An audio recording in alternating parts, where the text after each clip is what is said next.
live broadcast with the latest from Addis Ababa in Ethiopia, where the Mjadala debate took place, and Raila Odinga has pledged to champion Africa's representation at the United Nations Security Council by having at least 2 permanent seats with veto powers. This, Raila said, will give the continent a meaningful voice in global security matters. He also vowed to push for intra-trade among member states to break tariff barriers and promote economic growth and integration if elected as chairman of the African Union Commission.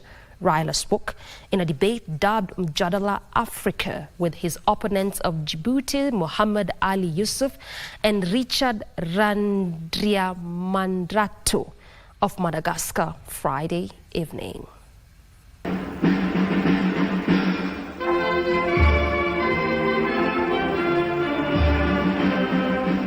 It was a showdown as 3 African Union Commission chairmanship candidates squared it out in a live televised debate dubbed Mjadala Africa at AU headquarters in Addis Ababa, Ethiopia.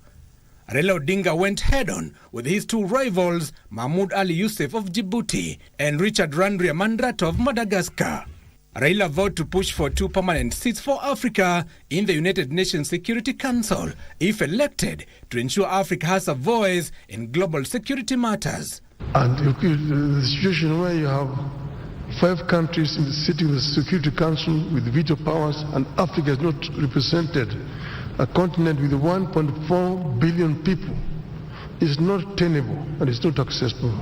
While criticizing international financial lenders, Raila proposed to create a pool of funds within Africa to provide low-interest loans. The African lion will begin to roar and tell its Asian tiger counterpart and the European bear and the American jaguar that this is going to be Africa's millennium. He also emphasized the need to enhance trade within the continent as a key driver of economic growth.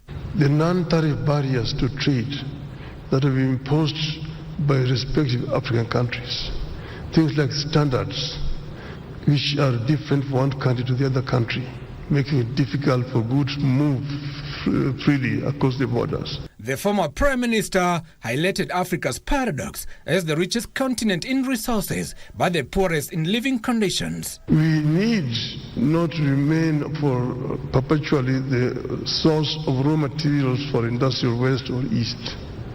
That we need to do value addition to raw materials which are coming out of Africa before we export them. The winner will require 36 votes out of the total 55, consisting of all AU member states, in elections slated for February 2025. Giverson Minor, Lunchtime News.